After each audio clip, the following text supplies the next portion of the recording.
जमलेल्या माझ्या सर्व तमाम हिंदू बांधवांनो, भगिनींनो आणि मातांनो,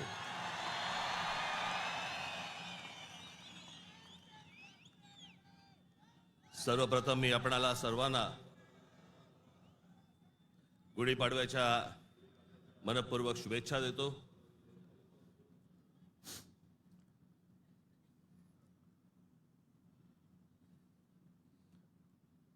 हा म्हणे हारलेला पक्ष.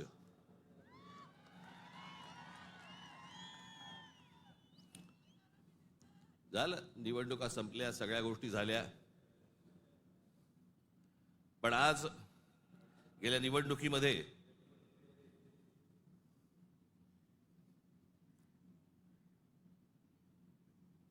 ज्यांनी मतदान करून ज्यांची मतं दिसली त्या सर्व मतदारांचे मी मनपूर्वक आभार मानतो. आणि ज्या मतदारांनी महाराष्ट्र नवनिर्माण सेनेला मतदान करून देखील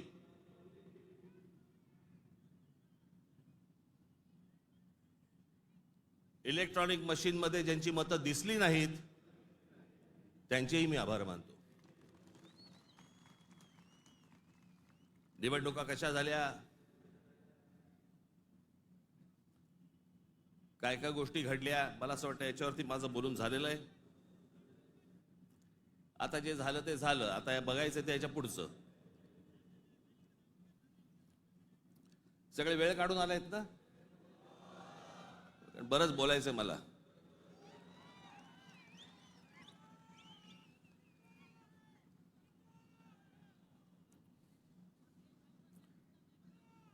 अनेक विषय, निवडणुका झाल्यानंतर अनेक विषय झाले, अनेक विषय बोलले गेले.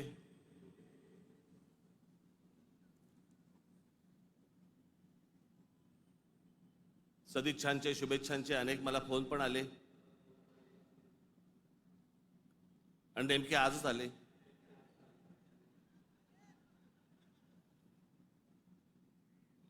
आज का आले याचे अर्थ मला समजतात, जरा जपून.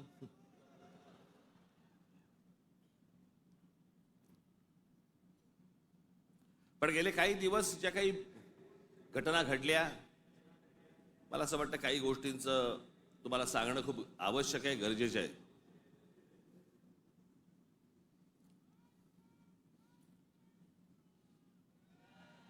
त्यातला पहिला विषय म्हणजे कुंभमेळा. मी त्याशी म्हटल्याप्रमाणे ते आमच्या बाळा नांदगावकरांनी पाणी आणलं आणि मग मी त्यांना सांगितलं पिणार नाही मी.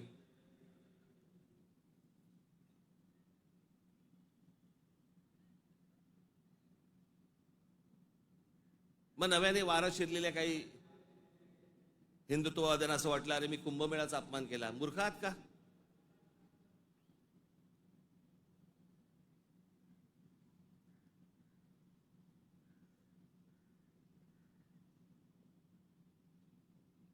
ते आमचे नयन कदम जाऊन आले तिकडे. कुठे नयन? कसं वाटलं? म्हणे आतमध्ये गेल्यावरती असं झालं म्हणे. म्हटलं नाही, खालून प्रेत गेलं असेल एखादं.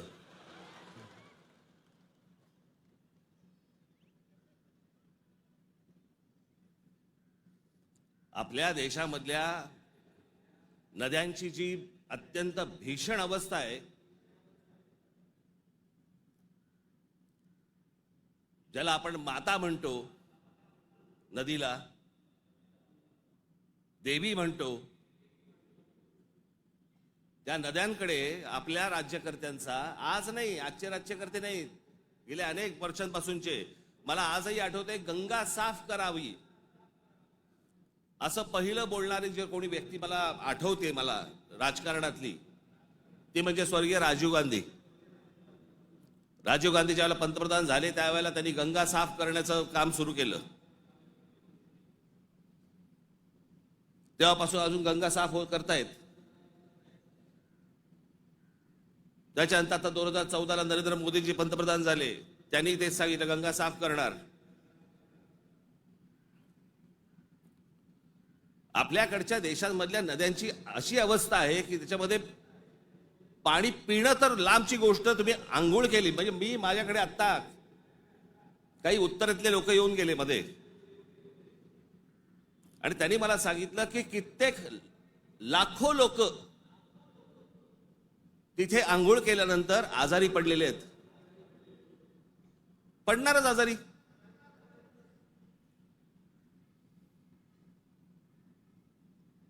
त्या गंगेवरची काय परिस्थिती आहे. प्रश्न हा गंगेच्या अपमानाचा नाहीये, प्रश्न हा कुंभमेळ्याच्या अपमानाचा नाहीये, पाण्याच्या स्थितीचा आहे की पाणी कशा प्रकारचं पाणी तिकडे असतं होतं आणि ते अजूनही थांबवलं जात नाही त्या गोष्टी. खरं तर वेगळ्या ठिकाणी तुम्ही जागा देऊ शकता. सहज एक मिनिट भरासाठी म्हणून मी तुमच्या समोर गंगेची आत्ताची परिस्थिती काय आहे ती मी तुम्हाला फक्त दाखवतो. खाली अरे खाली आण त्याला, खाली आहे.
ही गंगेची परिस्थिती आहे.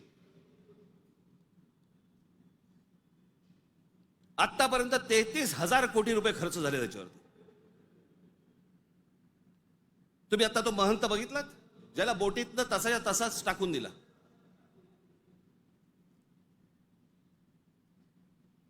तिकडच्या घाटांवरती तिथे प्रेत जाळली जात आहेत.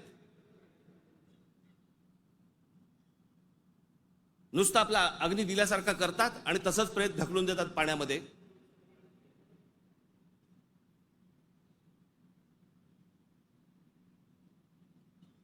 हा कोणता धर्म.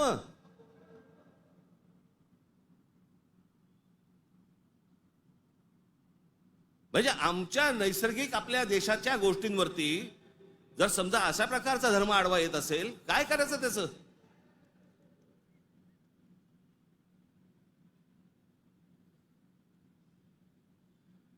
आपल्या गोष्टींमध्ये आपण सुधारणा नको का करायला.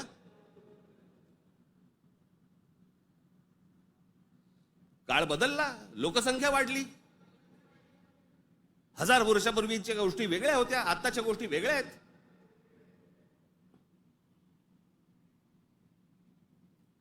हेच सगळे विधी आटपण्यासाठी म्हणून त्याच इथे वेगळ्या एका घाटावरती एखादी जागा करता येत नाही का. मग काय सांगतात लोक ऐकत नाहीत. ऐकत कसे नाहीत. दारू पिऊन गाडी चालवल्यावरती पोलीस पकडतात. हे समजल्यावरती लोक टॅक्सीने जायला लागले की नाही पिऊन. झाली की नाही सुधारणा.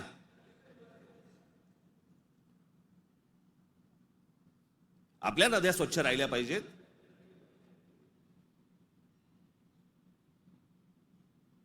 या सगळ्या नद्यांवरचे जे काही मधले मधले भाग आहेत इतके गलिच्छ आहेत, इतके गलिच्छ. आणि या नद्या बर्बाद कोण करतोय. आपणच करतोय. कशाच्या नावाखाली. धर्माच्या नावाखाली.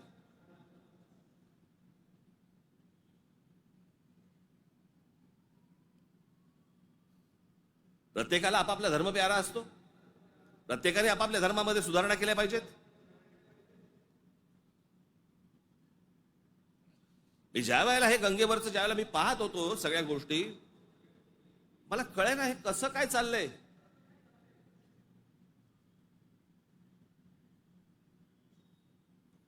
काय म्हणे 65 कोटी लोक येऊन गेले, अर्धा भारत.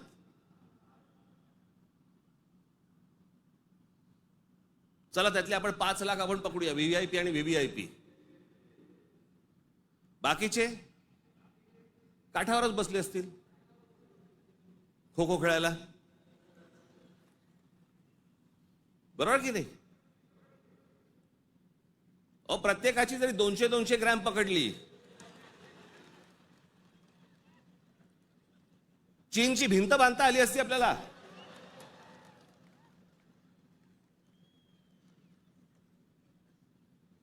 बरं तेही कुठे गेलं?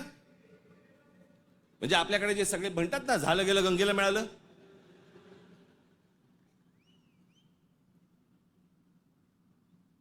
महाराष्ट्रामधली देखील आज नद्यांची परिस्थिती हेच. आमच्या कोकणामधली सावित्री नदी घ्या, सगळं केमिकलने भरली आहे. मी आता आणलंय इथे तुमच्यासाठी.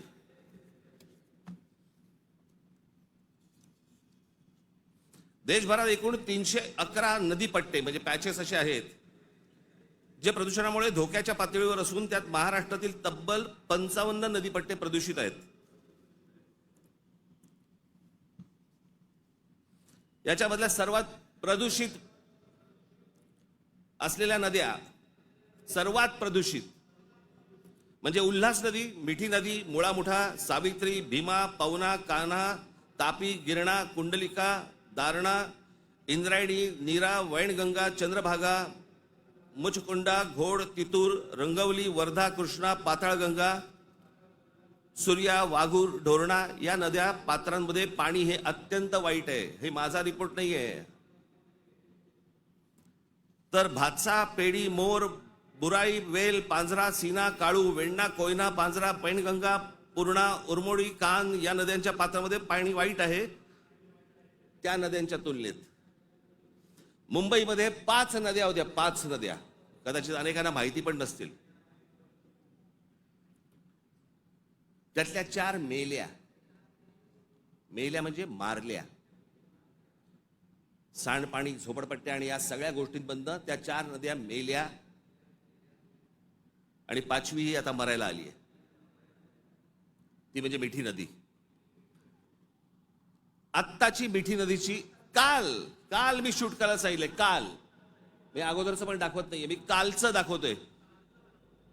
मुंबई मधली 5वी एकमेव राहिलेली नदी, त्याची काय अवस्था एकदा बघा. ही नदी आहे आपली. या सगळ्या नद्या मारून टाकल्या आपल्या लोकांनी. दरवर्षी येणार मुंबई महानगरपालिका म्हणणार की आम्ही मिठी नदी साफ केली. ही साफ? जोपर्यंत आजूबाजूची वस्ती हटत नाही तोपर्यंत या नद्या कधीही साफ होणार नाहीत. आपल्या सगळ्या नद्यांमध्ये सगळीकडे केमिकल्स भरलेली आहेत. का? आमचं पोल्युशन कंट्रोल बोर्ड काय करतं? उद्योगधंद्यांना प्रोत्साहन, कारण उद्योगपती ह्यांना प्रोत्साहन देतात.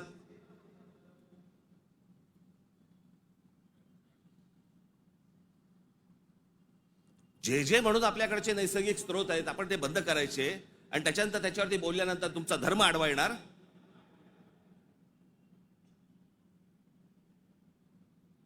धर्माच्या गोष्टी तर मला तर कोणी सांगू पण नाहीत या लोकांनी. काही गोष्टी आपण आपल्यात सुधारल्या पाहिजेत.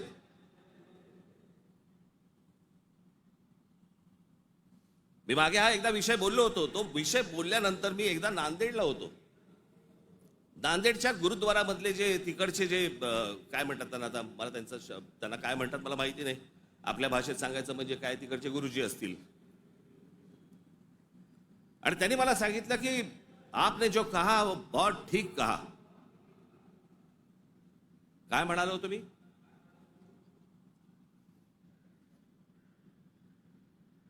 आमच्याकडे महानगरपालिका, जिल्हा परिषदा, ग्रामपंचायती, देशभर सगळ्या ठिकाणी आमच्याकडे काय भिंती रंगवल्या जातात, बोर्ड लावले जातात. झाडं जगवा, झाडं वाचवा.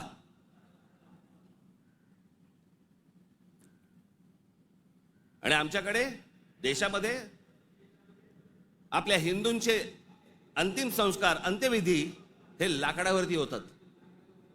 कुठून येतं लाकूड? लाकूड येणार कुठून? या देशातली जंगलतोड झाल्याशिवाय लाकूड येणारच नाही.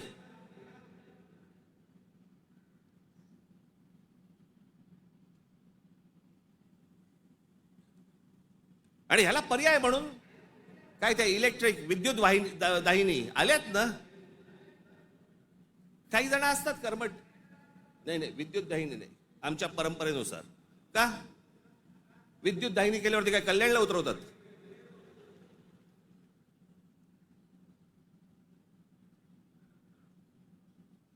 देशभर विद्युत दाहिन्या झाल्या पाहिजेत. त्या विद्युत दाहिन्या झाल्या तर लाकूड लागणार नाही. लाकूड लागणार नाही मग जंगल राहतील. आमचे पंतप्रधान नरेंद्र मोदी मागे एकदा जंगलात गेले होते फिरायला, कोणतरी एका परदेशी माणसाबरोबर. म्हणजे आमच्या पंतप्रधानांना जंगलांची आवड आहे.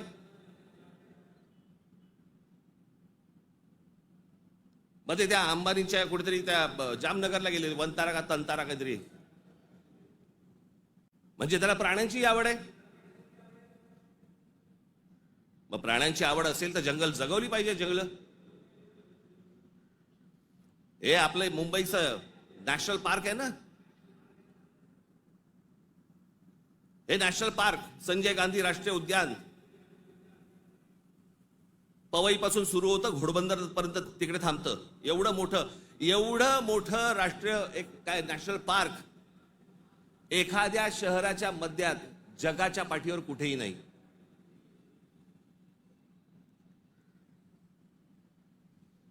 आपण आमचे मूळ विषयच आपण विसरलेलो आहोत.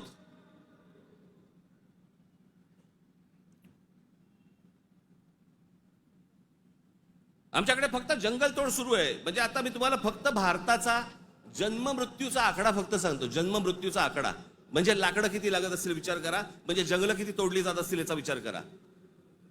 भारताचा मध्ये जन्म आणि मृत्यूचा दर दररोज 81,746 मुलं जन्म घेतात आणि दररोज 29,679 मृत्यू होतात रोज. दररोज साधारणपणे 50,000 लोकसंख्या वाढत आहे.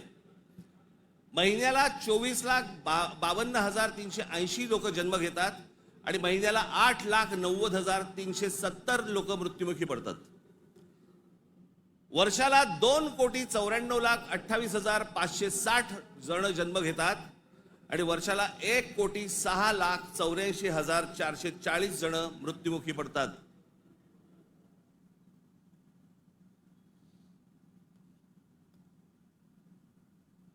आपण एका बाजूने बोंबलायचं, आमच्याकडे दुष्काळ पडलाय, आमच्याकडे पाणी नाही. मराठवाड्यातल्या अनेक ठिकाणी 7-7 दिवस पाणी येत नाही. भारतामधल्या अनेक जिल्ह्यांमध्ये तिथे पाणी येत नाही. आम्ही पाणी येत नाही, सगळ्या गोष्टी होत नाही म्हणून बोंबलत बसायचं आणि आपणच ऱ्हास करायचा या गोष्टींचा. मूळ विषयांकडे आमचं लक्षच नाही. सगळे विषय भरकटवले जातात. सगळे विषय भरकटवले जातात. आमच्याकडे कोण येतो, आम्हाला पाय जंगलांची पडली नाही, पाण्याची पडली नाही, कशाची पडली नाही, आम्हाला पडली औरंगजेबाची. तो बसला एकटा द्राक्ष खात आणि आम्ही भांडतोय.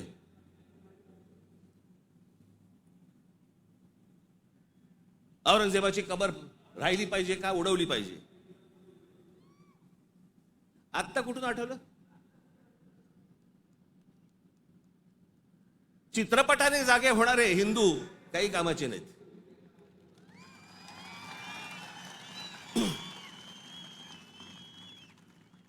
काही कामाचे नाहीत ते.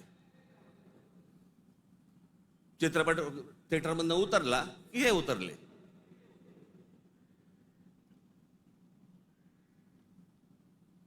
छत्रपती संभाजी महाराजांचं बलिदान तुम्हाला आत्ता कळलं विकी कौशल मेल्यावर?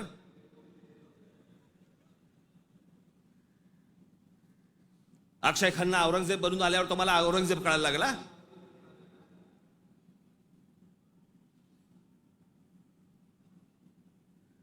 व्हॉट्सअप वरती इतिहास नाही वाचतायत. इतिहास वाचायचा असेल त्याच्यामध्ये पुस्तकामध्ये डोकं घालायला लागेल तुम्हाला.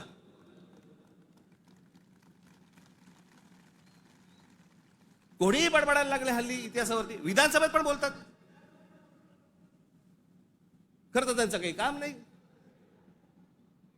औरंगजेबावरती बोलतायत. माहिती तरी का औरंगजेब काय प्रकरण होतं?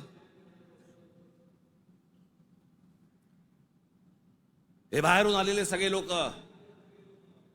औरंगजेबाचा जन्म गुजरात मधला, दाहोद नावाच्या गावामधला औरंगजेबाचा जन्म. आणि मग काय सोपं आहे इतिहासामधनं तुम्हाला जातीपातीमध्ये भिडवून द्यायला. यांना ब्राह्मणांनी साथ दिली, यांना मराठ्यांनी साथ दिली, मग तिकडे मराठी नव्हतेच, मग हे सगळं चोरून ब्राह्मणांनी केलं. हे सगळं बोलणाऱ्यांचा इतिहासाशी काही संबंध नाहीये. त्यांना फक्त राजकीय त्यांचं जे काही पोळी भाजून घ्यायची आहे तेवढंच फक्त काम आहे त्यांचं. त्यांना ना संभाजी महाराजांशी काही कर्तव्य आहे, ना औरंगजेबाशी काही कर्तव्य आहे, ना कोणाशी काही कर्तव्य आहे. तुमची माथी फक्त भडकवायची.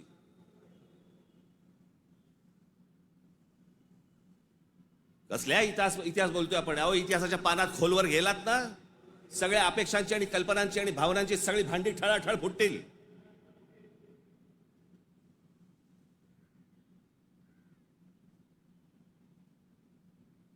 या हिंद प्रांतामध्ये एक अत्यंत कडवट, एक प्रभावी असं एक स्वप्न ज्या व्यक्तीला पडलं त्या आमच्या जिजाऊ साहेब.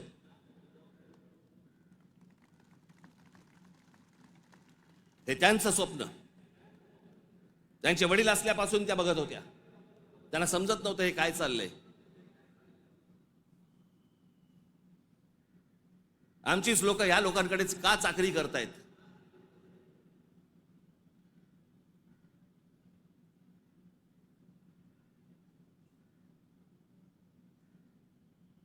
आणि छत्रपती शिवाजी महाराज म्हणजे या हिंद प्रांतावरती केलेला एक संस्कार आहे. तो एक चमत्कार आहे. ती एक विलक्षण घटना आहे.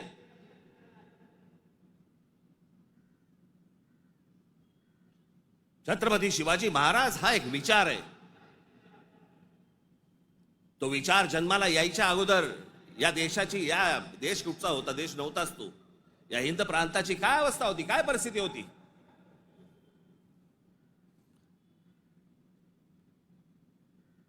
सर्व जातीचे लोक कोणाला कोणाच्याकडे होतेच ना कामाला. दूर कशाला जा. छत्रपती शिवाजी महाराजांचे वडील हे आदिलशाहीतच होते ना.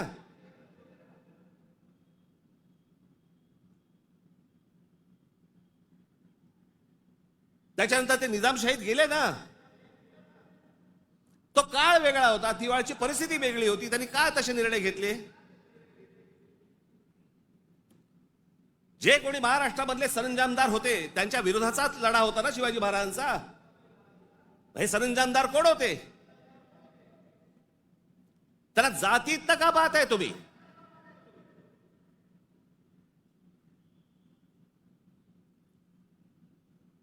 अफजल खानाचा वकील हा कोणी कुलकर्णी नावाचा होता, ब्राह्मण होता. अफजल खानाची बोलणी करायला गेलेला छत्रपती शिवाजी महाराजांचा वकील देखील ब्राह्मणच होता.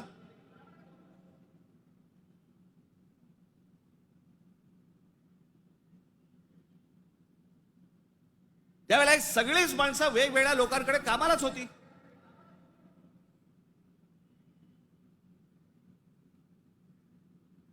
इतिहासातली प्रत्येक गोष्ट काही कागदावरती लिहिलेली नाहीये. त्यावेळेला त्या परिस्थितीत काय निर्णय घेतले असतील आपल्याला काय माहिती.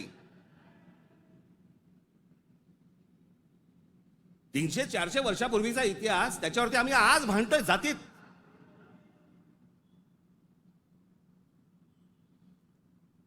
आग्र्याच्या दरबारामध्ये छत्रपती शिवाजी महाराजांच्या समोर संभाजी महाराज असताना संभाजी महाराजांकडनी औरंगजेबाची 5000 मनसबदारी स्वीकारलेली आहे. छत्रपती शिवाजी महाराजांच्या समोर महाराजांची होकार असल्याशिवाय होईल?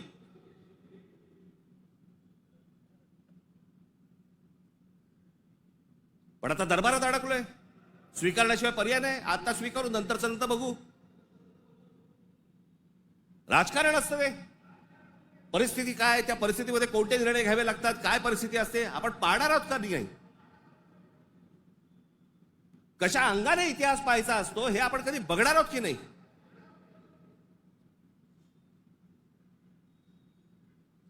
काही कशाचा कशाला माहिती नाही. छत्रपती शिवाजी महाराजांसाठी औरंगजेबाचा जो माणूस आला होता, मिर्झा राजे जयसिंग राजपूत हिंदू होता ना.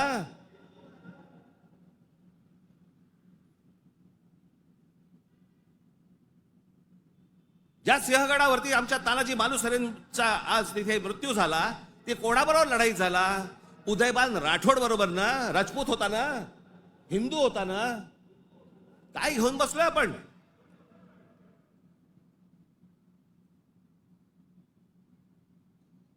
कोणत्या काळात जगतो आहोत आपण?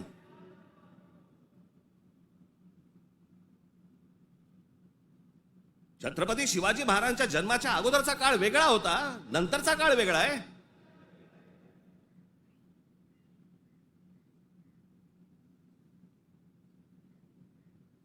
मी अनेकदा माझ्या भाषणांमध्ये मी सांगितलंय, परत एकदा सांगतो, औरंगजेब विषय निघालाय म्हणून.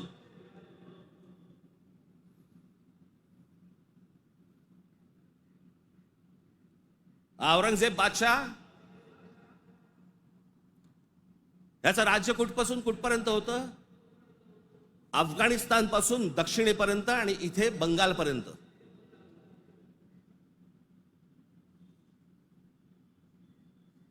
छत्रपती शिवाजी महाराज ज्यावेळेला आग्र्यावरनं निघाले, सुटले, महाराष्ट्र जेव्हा आले, त्याच्यानंतर राज्याभिषेक झाला 74 साली आणि 1680 साली महाराजांचा मृत्यू झाला, निधन झालं त्यांचं.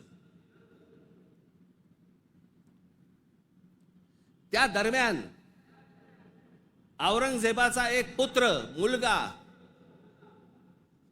महाराज गेल्यानंतर दक्षिणेत आलाय आणि औरंगजेबाच्या मुलाला म्हणजे राहायला जागा बरोबर घेतलं. हे संभाजीराजांनी घेतलंय.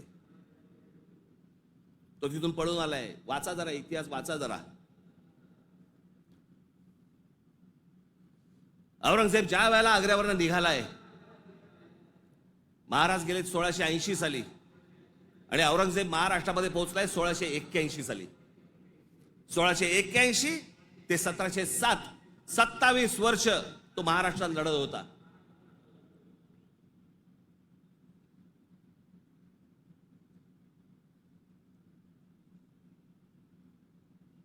आमच्या संभाजी राजांबरोबर लढला. त्यांना क्रूर पद्धतीने मारलं. राजाराम महाराज लढले, संताजी धनाजी लढले आणि आमच्या तारा राणी साहेब लढल्या.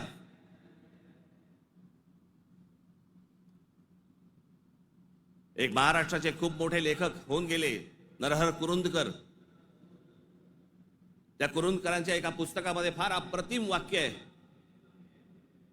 की मराठे सर्व लढाया हरत होते, पण औरंगजेब एकही लढाई जिंकू शकत नव्हता.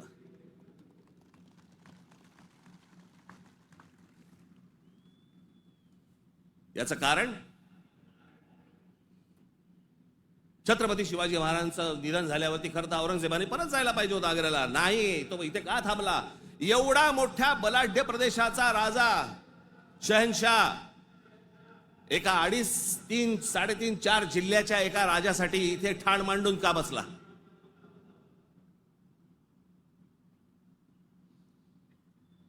त्याला माहिती होतं छत्रपती शिवाजी महाराजांचं निधन झालंय, मग का ठाण मांडून बसला होता?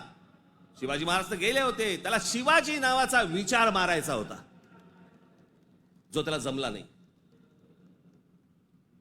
सगळे प्रयत्न केले, सर्व प्रयत्न केले आणि इथे शेवटी मेला.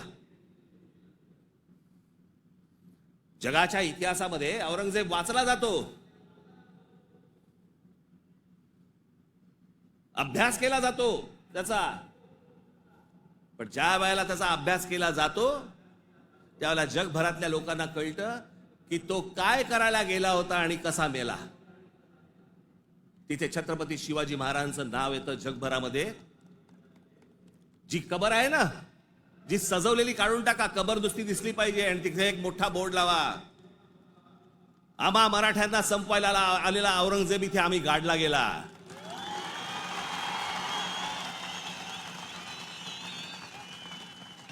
हा आमचा इतिहास.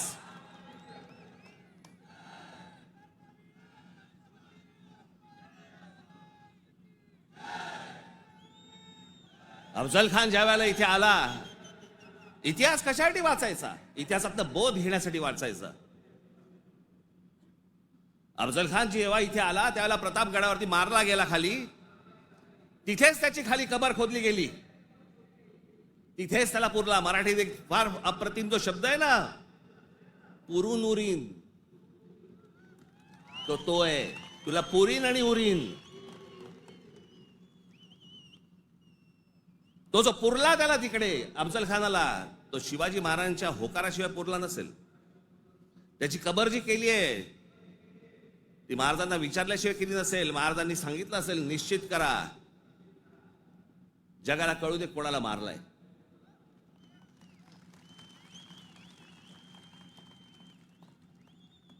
आपण ज्या मराठ्यांनी महाराष्ट्राने ज्यांना ज्यांना गाडले त्यांची प्रतीकं नेस्तनाबूत करून चालणार नाही. ती जगाला दाखवली पाहिजेत, आम्ही यांना गाडलंय.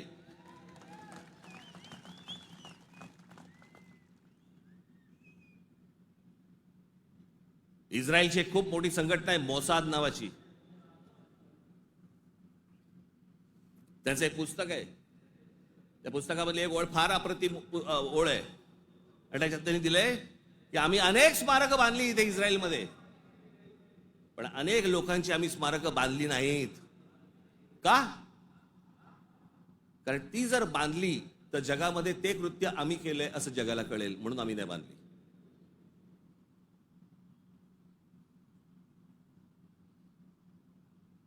असा विचार ते करतात. आणि आम्ही कोणाला गाडले हे आम्ही जगाला दाखवायचं नाही. खरं तर शाळेतल्या लहान लहान मुलांच्या तिकडे ट्रिप घेऊन गेल्या पाहिजेत, बसेस भरून घेऊन गेल्या पाहिजेत, आणि लहान मुलांना सांगितलं पाहिजे, बाळांनो, महाराजांनी याला गाडला, हा आपल्यावर आला होता, हा आपल्या धर्मावर उलटला होता, हा आमची मंदिरं पाडत होता, हा आमच्या बहिणींची आबरू लुटत होता, याला आम्ही गाडला. नाही तर पुढच्या पिढ्यांना आम्ही काय इतिहास सांगणार आहोत?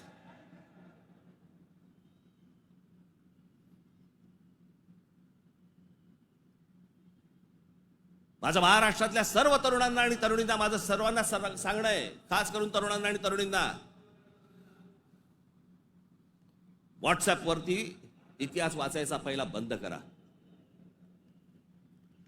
आणि इतिहास ज्या वेळेला तुम्हाला जातीतनं सांगण्याचा कोणीतरी प्रयत्न ज्या वेळेला करेल त्यावेळेला लक्षात ठेवा, तो कुठच्या ना तरी कुठच्या पक्षाला बांधील असेल. तुमची फक्त माती भडकवण्यासाठी हे सगळे उद्योग केले जातात. तुम्ही एक होऊच नाहीत, तुम्ही मराठी म्हणून एक येऊच नाहीत, तुम्ही महाराष्ट्र म्हणून एक येऊच नाहीत, याच्यासाठी जे सगळे प्रयत्न चालू असतात. मुळात विषय वेगळे असतात आणि मग विषय हे असले विषय काढून तुम्हाला भरकटवलं जातं, वेगळीकडे नेलं जातं, आणि आम्ही तिकडे बघतो आणि बाकीचे इकडे काम आटपून घेतात. मधल्या मध्ये अडाणींना जमीन पण मिळून जाते.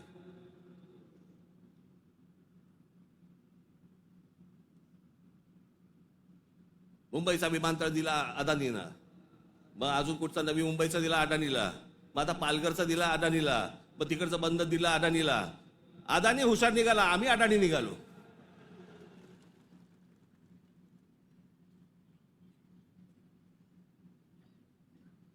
कित्येक गोष्टी आहेत ज्या विधानसभेमध्ये बोलल्या जाऊ नयेत.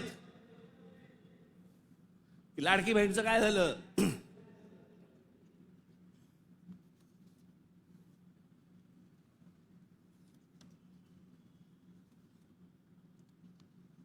लाडकी बहीणचं काय झालं? काही नाही, बंद होणार ती योजना. मी निवडणुकीच्या वेळेला सांगत होतो, पण माझं खरं सांगून तुम्हाला पटलं नाही, त्यांचं खोटं सांगून पटलं. काय कमाल आहे.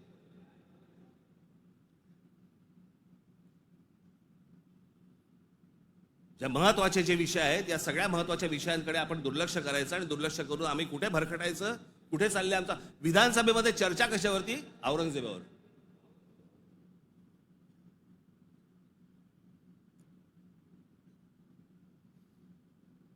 मी तुम्हाला मुद्दामून सांगतोय की तो तुर्कस्तान म्हणजे आताचा टर्की हा देश तलवारीच्या धारेवरती, धर्माच्या धारेवरती उभा राहत होता, राहिला. सगळ्या ठिकाणी आक्रमण केली. हा औरंगजेब यांचे हे सगळे आहेत ना, बाबर बिबर पासून सगळे, हे सगळे तुर्की मंगोलियन लोक आहेत. आपण ज्यांना मोघल म्हणतो ना, मोघल, मोघल म्हणजे मंगोल्स, चंगीज खानवाले. हा तुर्की मंगोल आहे. सगळं धर्म, सगळं मुस्लिम धर्म तलवारीच्या धारेवरती सगळा देशभर जगभर पसरवण्याचा प्रयत्न केला. नंतर धर्माच्या आधारावरती तुम्हाला देश नाही उभा करतायत. हे अनेक देशांना समजलं.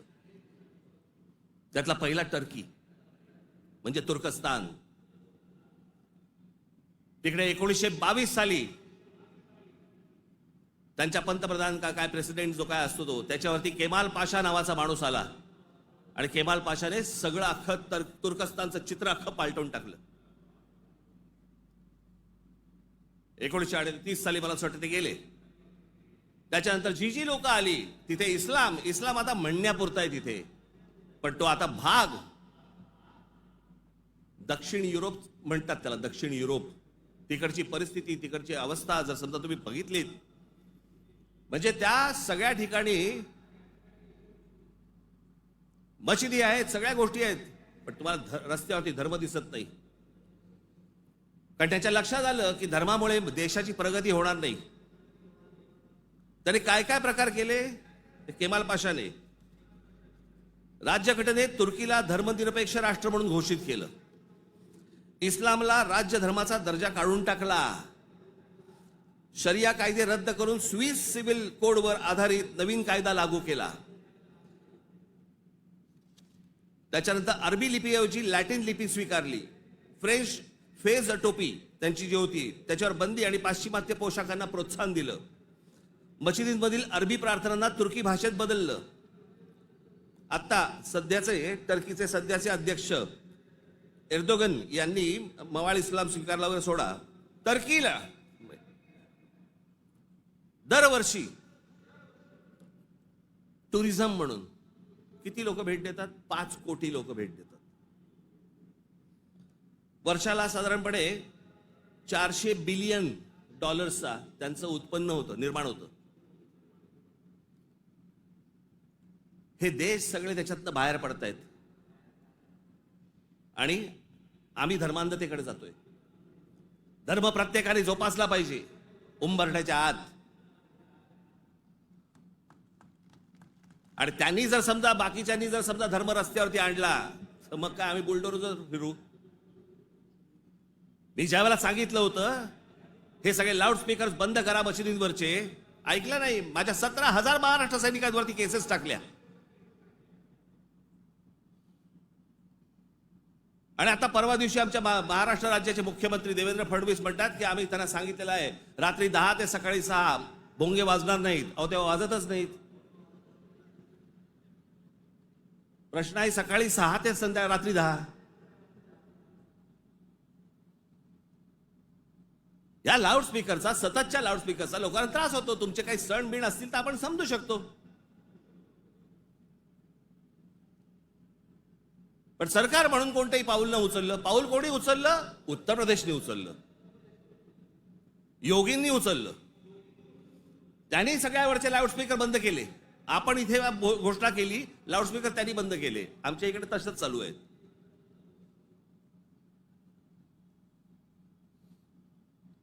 हे इकडे माहीमला इथे समुद्रावरती जे काय काय त्यांनी काय काय करतात ते मजार बोलल्यावरती रात्रीच्या रात्री काढून टाकली गेली. आतमध्ये काय? आतमध्ये पोकळ काहीच नव्हतं. ही सगळी अनधिकृत बांधकामं, या अनधिकृत वस्त्या ज्या काय आता झालेल्या आहेत आपल्याकडे, हे सगळे इथे कोम्बिंग ऑपरेशन्स केली पाहिजेत. अहो, आपण मूळ विषय सगळे जे आहेत ना, जे रोजगाराचे आहेत, जे शेतीचे आहेत, जे कामगारांचे आहेत, जे विद्यार्थ्यांचे आहेत, जे शिक्षणाचे आहेत, सगळे बाजूला काढतोय आपण आणि भलत्या गोष्टींमध्ये आपण रमतोय. भलत्याच गोष्टींमध्ये.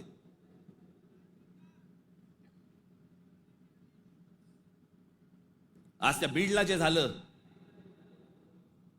ते संतोष देशमुख, काय बिचारे, त्यांना काय किती घाणेरड्या पद्धतीने मारावं, किती घाणेरड्या पद्धतीने मारावं. बरं तुमच्या अंगामध्ये नसा नसामध्ये जर एवढी क्रूरता भरलेली असेल ना, मी दाखवीन जागा, तिथे जा.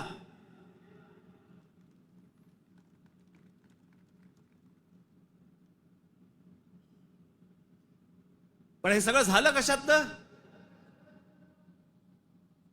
त्या विंडमिल, तिकडची ऍश, तो तिकडचा जो काय प्रकल्प, त्याच्यातनं निर्माण होणारी जी काही ती राख आहे. म्हणजे मी आजपर्यंत ऐकलं होतं की राखेमधनं फिनिक्स पक्षी उभारी घेतो. आमच्या बीडमध्ये राखेतनं गुंड तयार होतात. विषय होता पैशाचा. ती जी काय वाल्मिक कराड आणि जी काय नावं येत आहेत त्यांची, हे सगळ्या खंडण्या. या संतोष देशमुखने त्याला विरोध केला. उद्या तिथे संतोष देशमुख नसता, दुसरा कोणी असता तरी त्यांनी हेच केलं असतं. विषय होता पैशांचा, विषय होता खंडणीचा, विरोध होता खंडणीला विरोध करणाऱ्यांचा. आम्ही लेबलं काय लावली? वंजाऱ्याने मराठ्याला मारलं. त्याच्यात वंजाऱ्यांचा काय संबंध आणि मराठ्यांचा काय संबंध? कशात गुंतून पडतोय आपण? पण तुम्हाला गुंतवलं जातंय.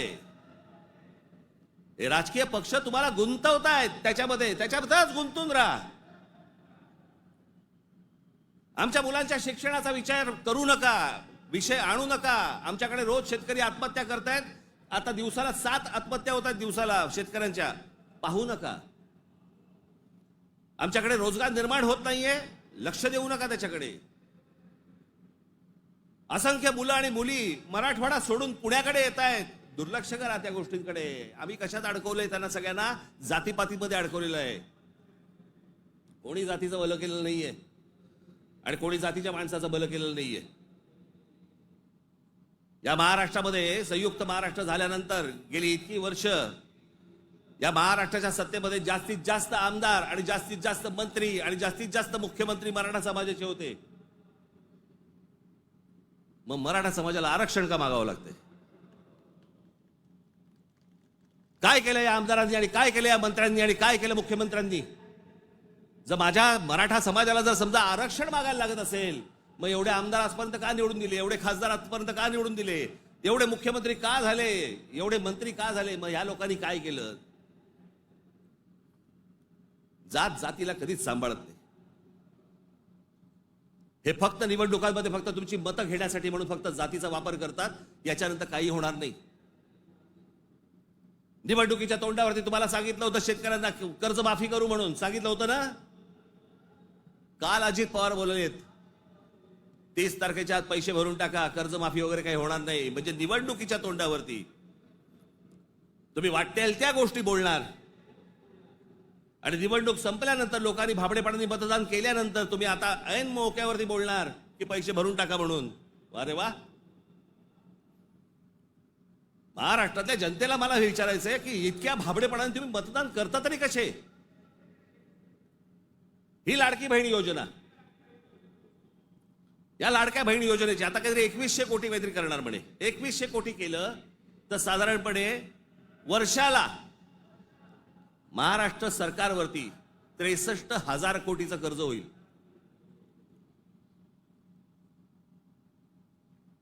म्हणजे साधारणपणे 5 वर्षाचे काढा तुम्ही, किती होतात? 3-3.5-4 लाख कोटी होतात.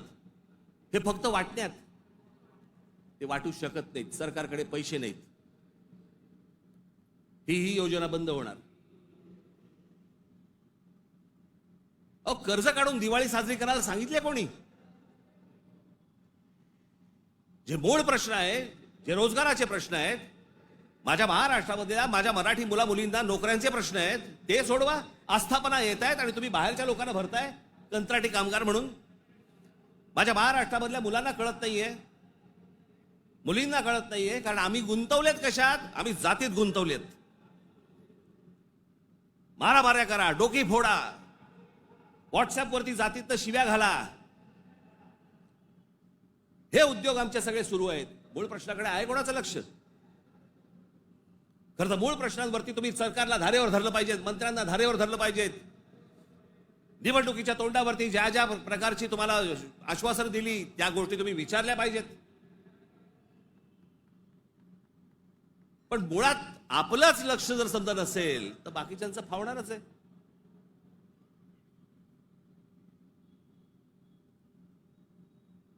तुम्ही सगळे या जातीपातीचे सगळे भेद गाडून तुम्ही एक मराठी म्हणून उभे राहायला पाहिजेत.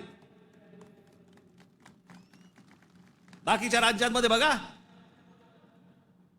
तामिळनाडू बघा, तामिळनाडूमध्ये हिंदी आणतायत, नाही म्हणून त्यांनी सांगितलं येऊ देणार नाही. केरळामध्ये येऊ देणार नाही. आम्हीच लोटांगण घालतोय. आम्हाला समजत नाही आम्ही काय करायचंय. मी इतका भांबावलेला मराठी माणूस आजपर्यंत कधी बघितलं नाहीये. मी इतका राजकारणाचा झालेला चिखल देखील मी आजपर्यंत पाहिलेलं नाहीये. कोणत्याच गोष्टींचं आम्हाला गांभीर्य उरलेलं नाहीये. सगळेजण त्या इंस्टाग्रामवरती चालू आहेत, कारण बार डान्स बार बंद झाले. तिकडे जे हे चालायचं ते सगळं मोबाईलवरती आलं. कशात गुंतून पडलेला आहात एकदा जरी विचार करा. हे ज्या गोष्टी बोलतायत, ज्या गोष्टी सांगतायत, खरं तर माझं मत आहे, मी आता झाला, निवडणुका संपल्या, शिमगा झालेला आहे, होळी संपलेली आहे. तुमच्या साक्षीने सांगतो, माझं खरं तर देवेंद्र फडणवीस तुमच्या हातामध्ये एक चांगलं राज्य, सुसंस्कृत राज्य हातामध्ये आलेलं आहे. याच्याकडे नीट बघा. चांगल्या पद्धतीने मराठी माणसाकडे पाहणार असाल तर आमचा तुम्हाला पाठिंबा निश्चित राहील. प्रत्येक गोष्ट आमची ऐकून करा.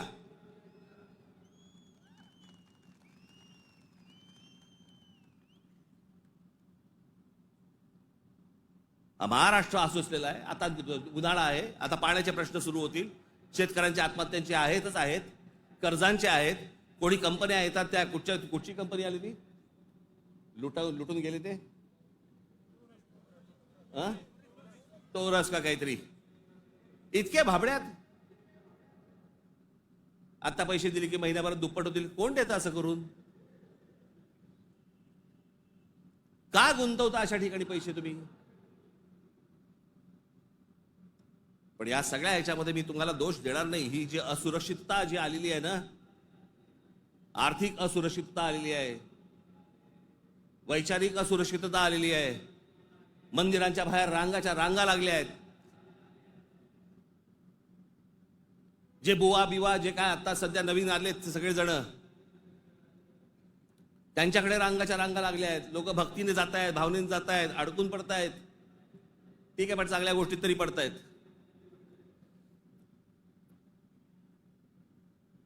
आज चहूबाजूनी महाराष्ट्राला सर्व बाजूनी विळखा पडतोय. मराठी माणसाला विळखा पडतोय. हा विळखा तुम्ही ओळखला पाहिजेत. मराठी भाषेला विळखा पडतोय. आमच्या महाराष्ट्रामध्ये, मुंबईमध्ये आम्हाला सांगता, इकडच्या आस्थापनांमध्ये आम्ही मराठी बोलना नाही आता तो क्या हुआ, कानफट इथंच बसणार.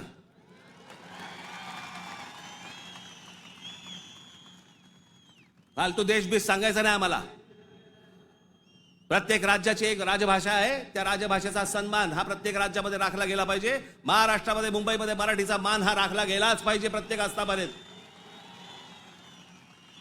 या महाराष्ट्रामधल्या उद्यापासून तयारीला लागा. महाराष्ट्रातल्या प्रत्येक बँकेत मराठी वापरली जाते की नाही पहिलं चेक करा. प्रत्येक बँकेत, प्रत्येक आस्थापनेत तुम्ही मराठी म्हणून सगळेजण कडवटपणे उभे राहायला पाहिजेत. या देशामधला हिंदू हा हिंदू तेव्हाच होतो जेव्हा मुसलमान रस्त्यावरती येतात.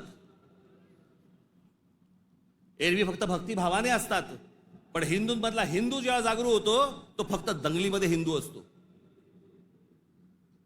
दंगल संपली की तो मराठी, पंजाबी, गुजराती, बंगाली सगळा होतो. आणि मग ज्याला तो मराठी होतो त्याला मग तो साळी, माळी, मराठा, ब्राह्मण, कुणबी सगळा होतो. आपापल्या जातीबद्दल प्रेम असणं हे स्वाभाविक आहे, पण दुसऱ्याच्या जातीबद्दल विद्वेष असणं तिरस्कार असणं ही विकृती आहे.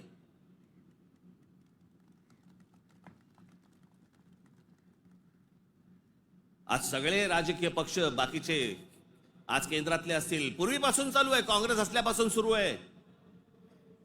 या सर्व प्रश्नांकडे तुमचं गांभीर्याने लक्ष असलं पाहिजे.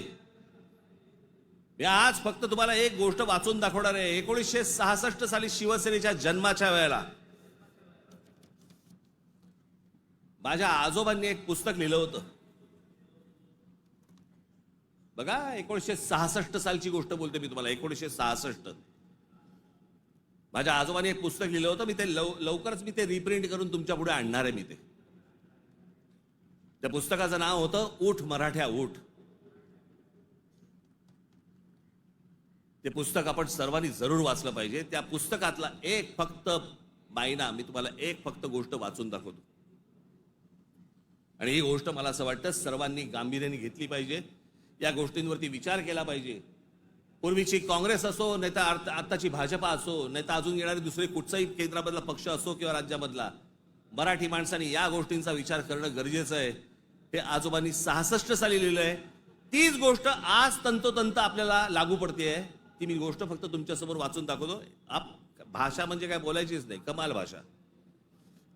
आज महाराष्ट्राचा मराठा आत्मस्वरूपाला पारखा होऊन ना अरत्री ना परत्री, म्हणजे ना इथे ना तिथे, अशा मोहनीय अवस्थेत आहे.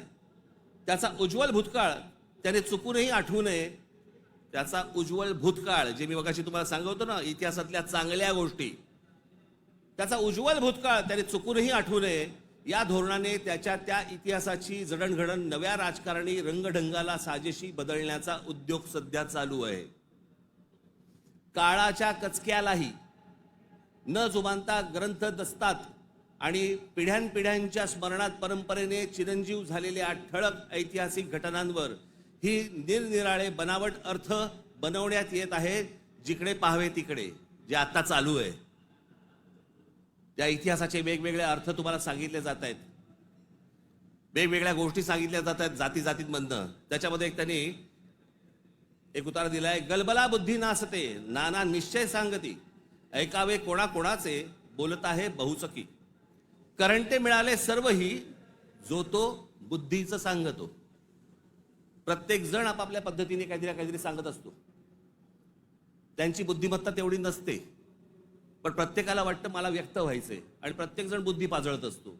त्यांच्याकडनं बुद्धी घेऊ नका, चांगली पुस्तकं वाचा. असा समर्थोक्त देखावा दिसत आहे. बुद्धिभेदाच्या या वावटळीत शिक्षितांपासून अशिक्षित मजुरांपर्यंत सारे गुरफटले गेले आहेत.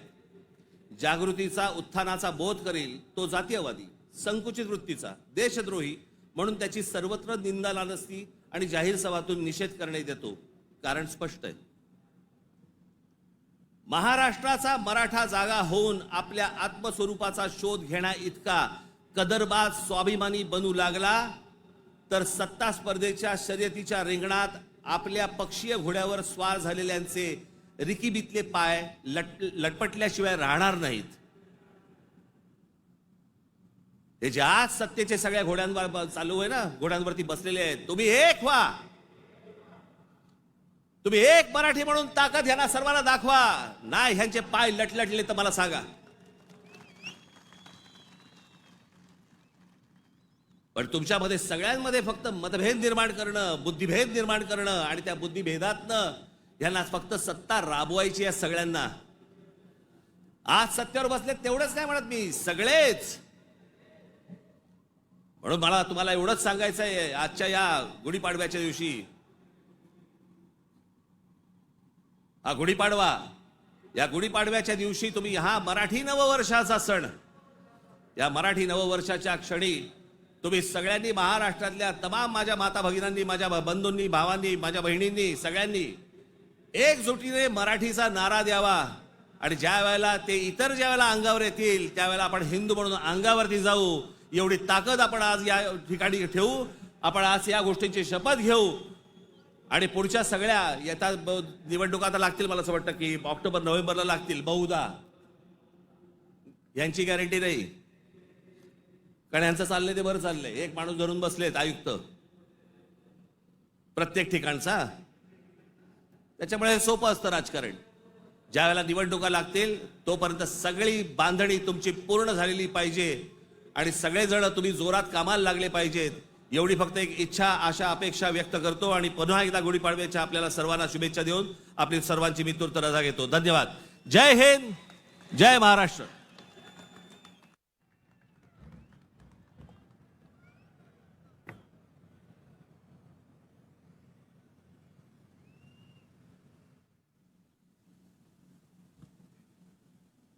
हे जे सगळं मी आजपर्यंत जे काही तुमचं प्रेम मला जे मिळालेलं आहे त्या प्रेमावरती आधारित आजपर्यंत जी सगळी घोडदौड सुरू आहे, ती जी ऊर्जा मला जी मिळते ना, ती तुमच्याकडनं सगळ्यांकडनं हे तुम्ही येता तेव्हा मिळते. पण आपला एक महाराष्ट्र सैनिक नगर जिल्ह्यातला कोल्हापूरला अंबा मातेचं दर्शन घेऊन तिथून तो आजच्या सभेसाठी पायी पायी कोल्हापूरवरनं इथे आलेला आहे. मी ते प्रमोद आरणे, कुठे गेला ते, इकडे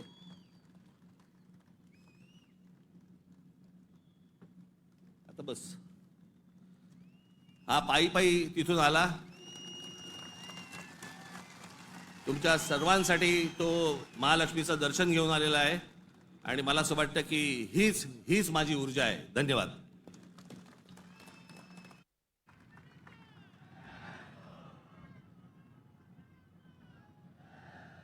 कृपया महाराष्ट्र गीत आणि राष्ट्रगीतासाठी सगळ्यांनी स्थानापन्न व्हावं.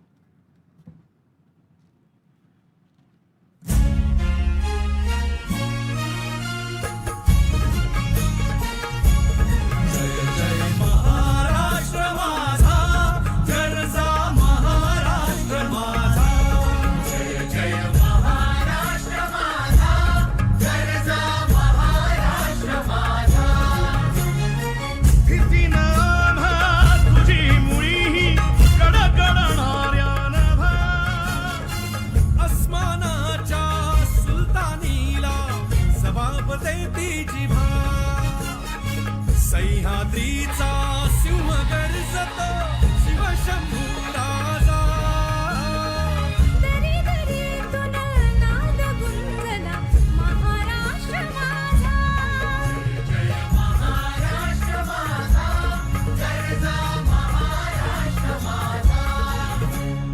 काळ्या छातीवरी कोरली अभिमानाची लेणी.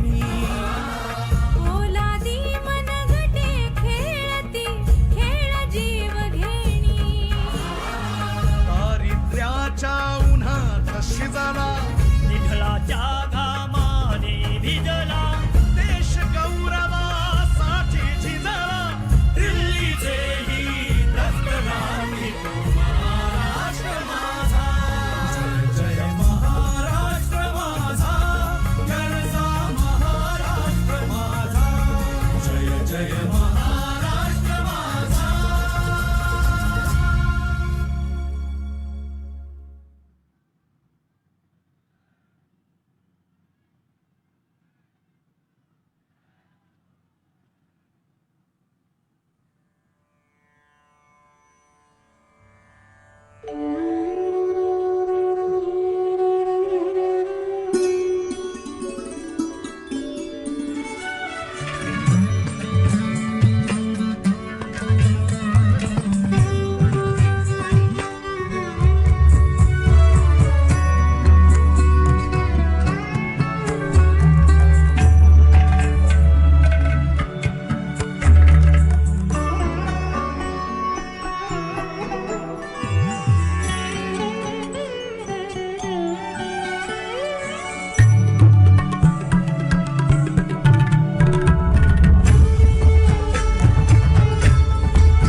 भारत माता की